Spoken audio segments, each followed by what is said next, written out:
ಕರ್ತನಿಗೆ ಶುಭಗಳು, ನಿಮ್ಮೆಲ್ಲರಿಗೆ ಶುಭಗಳು. ಚೆನ್ನಾಗಿದ್ದೀರಪ್ಪ? ಕರ್ತನು ಪರಿಶುದ್ಧನು, ಪರಿಶುದ್ಧನು, ಪರಿಶುದ್ಧನು. ನಿಮ್ಮನ್ನು ಕೂಡ ಪರಿಶುದ್ಧವಾಗಿ ಜೀವಿಸಬೇಕು ಅಂತ ಕೃಪೆ ಕೊಟ್ಟಿದ್ದಾನೆ, ದಯೆ ಕೊಟ್ಟಿದ್ದಾನೆ, ಕನಿಕರ ಕೊಟ್ಟಿದ್ದಾನೆ. ನೋಡ್ರಿ, ಎಪಿಸಿ ಅವರ ಬರೆದ ಪತ್ರಿಕೆ 1ನೇ ಅಧ್ಯಾಯ 15ನೇ ವಚನ ನಾವು ಓದ್ಕೊಂಡ್ರೆ, ಈಗಿರಲಾಗ ಕರ್ತನಾದ ಯೇಸುವಿನಲ್ಲಿ ನೀವು ಇಟ್ಟಿರುವ ನಂಬಿಕೆಯನ್ನು ಕುರಿತು, ದೈವ ಜನರ ಎಲ್ಲರಿಗೂ ನೀವು ತೋರಿಸುವ ಪ್ರೀತಿಯನ್ನು ಕುರಿತು ಕೇಳಿ, ನಾನು ನಿಮ್ಮ ನಿಮಿತ್ತವಾಗಿ ಎಡಬಿಡದ ದೇವರನ್ನು ಸ್ತೋತ್ರ ಮಾಡುತ್ತೇನೆ. ನನ್ನ ಪ್ರಾರ್ಥನೆಗಳೆಲ್ಲ ನಿಮಗೋಸ್ಕರ ವಿಜ್ಞಾಪನೆ ಮಾಡಿದ್ದೇನೆ. ನಮ್ಮ ಪ್ರಾರ್ಥನೆಗಳು ವಿಜ್ಞಾಪನೆ ಮಾಡುತ್ತಾ ಇದ್ದಾರೆ. ಯಾಕೆಂದರೆ ನಂಬಿಕೆಯಲ್ಲಿ ಬಲಶೂರರಾಗಬೇಕು ಅಂತ, ವಿಶ್ವಾಸ ವೀರರಾಗಬೇಕು ಅಂತ, ಕೃಪೆಯಿಂದ ಕೃಪೆಗೆ ನಾವು ಮೇಲಕ್ಕೆ ಏರಬೇಕು ಅಂತ ದೇವರು ನಮ್ಮನ್ನು ಪ್ರೀತಿಸಿತು, ನಮ್ಮನ್ನು ಬಲಪಡಿಸ್ತಾ ಇದ್ದಾರೆ. ನೀನು ದೇವನಿಗೆ ಪ್ರಿಯನಾದವನು. ಪ್ರೀತಿ, ದೇವರ ಪ್ರೀತಿ ನಿನ್ನ ಮೇಲಿದೆ. ಏಕೆಂದರೆ ದೇವರು ನಿನ್ನನ್ನು ಪ್ರೀತಿಸ್ತಾ ಇದ್ದಾನೆ. ದೇವರು ನಿನ್ನೊಂದಿಗಿದ್ದಾನೆ ಅಂತ ನೀನು ತಿಳ್ಕೋಬೇಕು, ಗಮನವಿಡಬೇಕು. ಯಾಕೆ? ಪರಿಶುದ್ಧರ ಸಹವಾಸದಲ್ಲಿ ನಾವಿದ್ದೀವಿ. ನಂಬಿಕೆಯಿಂದ ನಾವು ಹೆಜ್ಜೆಗಳನ್ನು ಹಾಕಬೇಕು. ನಮ್ಮ ನಂಬಿಕತ್ವವನ್ನು ಇತರರು ಗಮನಿಸಬೇಕು. ನಾವು ಸಭೆಗಳಲ್ಲಿ ನಂಬಿಕೆತ್ವವನ್ನು ಕೊಡ್ತೀವಿ. ಆ ನಂಬಿಕೆ ನಮ್ಮ ಸಾಕ್ಷಿ ಜೀವಿತವಾಗಿರಬೇಕು, ನಮ್ಮಲ್ಲಿರಬೇಕು. ಏಕೆಂದರೆ ದೇವರು ನಮ್ಮೊಂದಿಗೆ ಇದ್ದಾನೆ. ಅದಕ್ಕಾಗಿ ಕೋಳಿ ತನ್ನ ರೆಕ್ಕೆಗಳ ಮರೆಯಲ್ಲಿ ಆ ಮಕ್ಕಳನ್ನು ಚಾಚಿಕೊಂಡಂತೆ ದೇವರು ನಮ್ಮನ್ನು ಬಚ್ಚಿಕ್ಕಿದ್ದಾನೆ. ಒಂದು ಕೋಳಿ ಮರಿ ಹೊರಗಡೆ ಹೋಗ್ಬಿಟ್ರೆ ಅದು ಅಮಾಂತವಾಗಿ ಹದ್ದು ಬಂದು ಎತ್ಕೊಂಡು ಹೋಗ್ಬಿಡುತ್ತೆ. ಎಷ್ಟು ಬಾಧೆ ನೋಡ್ರಿ ಆ ಕೋಳಿಗೆ, ಎಷ್ಟು ಯುದ್ಧ ಮಾಡುತ್ತೆ. ಆದರೆ ಅದು ತನ್ನ ಪರಿಸರದಲ್ಲಿದ್ದರೆ ಮಾತ್ರ, ದೂರ ಹೋಗ್ಬಿಟ್ರೆ, ಅಲ್ಲಿ ಇಲ್ಲಿ ಅಡ್ಡಾಡ್ಬಿಟ್ರೆ, ಹಾಗೆ ಅಪವಾದಿ ಏನು ಮಾಡ್ತಾನಂದರೆ,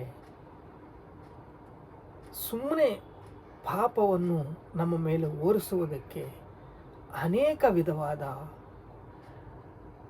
ಚಾಡಿಗಳನ್ನು ಹೇಳುತ್ತಾ, ನಿನ್ನ ದೇವರಿಗೆ ಸರಿಯಾದನಲ್ಲ ಅಂತ ಸುಮ್ಮನೆ ನಿನ್ನ ಮೇಲೆ ಪಾಪಗಳನ್ನು ಹೊರಿಸಿ ನಿನ್ನನ್ನು ವಯಸ್ಸಾರಿಸ್ಬಿಡ್ತಾನೆ.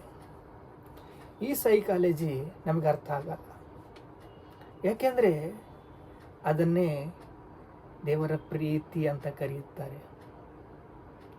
ನೀನು ದೇವರ ಮೇಲೆ ನಂಬಿಕೆ ಇಡು, ದೇವರು ನಿನ್ನನ್ನು ಪ್ರೀತಿಸ್ತಾನೆ. ದೇವರು ನಿನ್ನಲ್ಲಿದ್ದಾನೆ, ದೇವರು ನನ್ನಲ್ಲಿದ್ದಾನೆ, ನಮ್ಮ ಹೃದಯದಲ್ಲಿದ್ದಾನೆ. ತನ್ನ ಸ್ವರಕ್ತವನ್ನು ಕೊಟ್ಟು ಬೆಳೆಸಿದ್ದಾನೆ, ತನ್ನ ಪ್ರಾಣವನ್ನು ಕೊಟ್ಟು ತನ್ನ ಪಾಪಗಳನ್ನು ಭರಿಸಿದ್ದಾನೆ. ವಿಮೋಚನೆಯಿಂದ ನಮ್ಮನ್ನು ತೊಳೆದಿದ್ದಾನೆ, ತನ್ನ ರಕ್ತದಿಂದ ತೊಳೆದಿದ್ದಾನೆ, ನಮ್ಮ ಪಾಪಗಳನ್ನೆಲ್ಲ ಬಯಸಿದ್ದಾನೆ. ಅದಕ್ಕಾಗಿ ಪ್ರೇಮ ಅನೇಕ ಪಾಪಗಳನ್ನು ಬಚ್ಚಿಕ್ಕುತ್ತೆ. ಏಕೆ?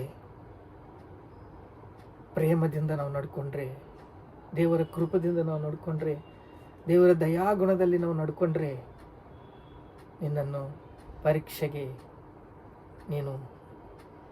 ನಿನ್ನ ಮೇಲೆ ಪರೀಕ್ಷೆಗಳು ಇರ್ತವೆ. ಅಂತ ಪರೀಕ್ಷಿಸುತ್ತಿದ್ದಾಗ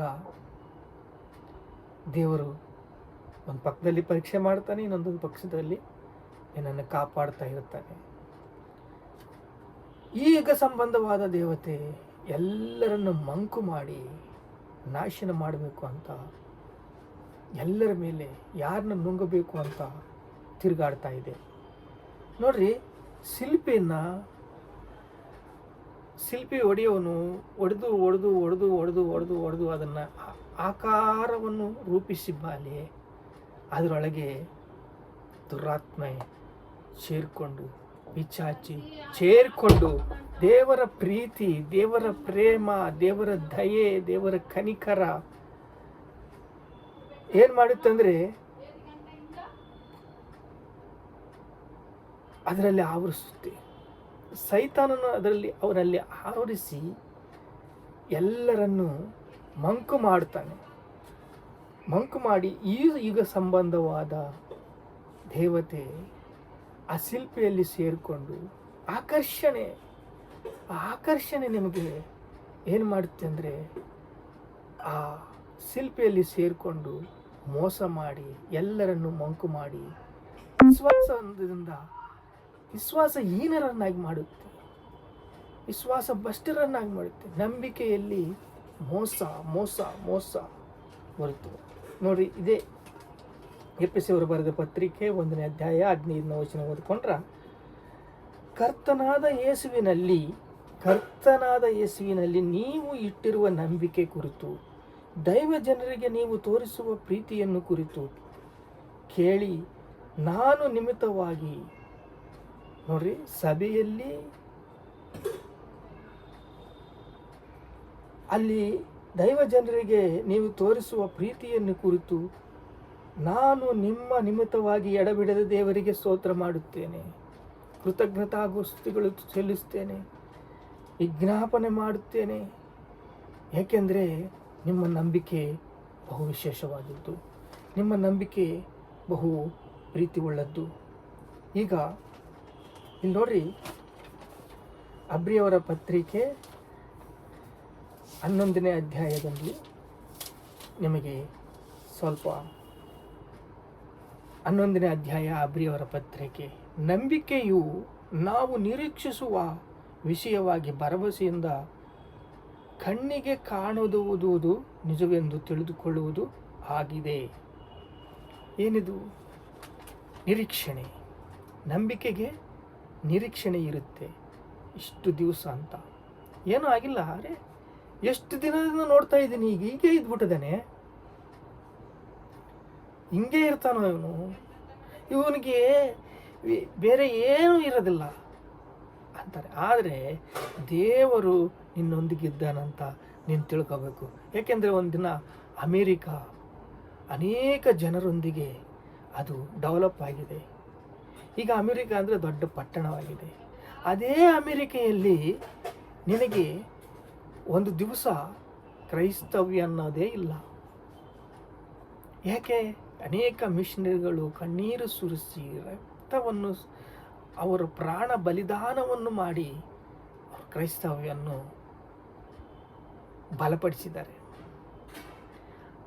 ಹಾಗೆ ಅವರ ಬಲಪಡಿಸಿದಿರುವ ನಿರೀಕ್ಷಣೆ ಈಗ MLAಗಳು, MP ಗಳು, ಮಿನಿಸ್ಟ್ರಿಗಳು, ಕಲೆಕ್ಟರ್ಗಳು, ಟೀಚರ್ಗಳು ಎಲ್ಲರೂ ಯಾರು ಬಾಯಿಂದ ನೋಡಿದ್ರು ದೈವ ಜನರು, ದೈವ ಮಕ್ಕಳು, ದೈವ ಸ್ವಭಾವ ಎಲ್ಲರೂ ಯೇಸು ಕ್ರಿಸ್ತನನ್ನು ಸ್ವಂತ ರಕ್ಷಕನಾಗಿ ಮಾರ್ಪಟ್ಟಿದ್ದಾರೆ. ಯೇಸು ಕ್ರಿಸ್ತನನ್ನು ಸ್ವಂತ ರಕ್ಷಕನಿಗೆ ಸ್ವೀಕರಿಸಿದ್ದಾರೆ. ಈಗ ಅಮೇರಿಕ ದೇಶ ಅಂದರೆ ಕ್ರೈಸ್ತ ದೇಶ ಅಂತಾರೆ. ಯಾಕೆ? ಅದು ಅನೇಕ ಮಿಷನರಿಗಳು ಕಣ್ಣೀರು ಸುರಿಸಿ ಬಲಿದಾನಗಳಿಂದ ಅದು ಮಾರ್ಪಲ್ಪಟ್ಟಿದೆ. ಹಾಗೆ ಇಲ್ಲಿ ನೋಡ್ರಿ, ವಿಶ್ವಾಸದಲ್ಲಿ ಪರೀಕ್ಷೆ ಅಂತೆ,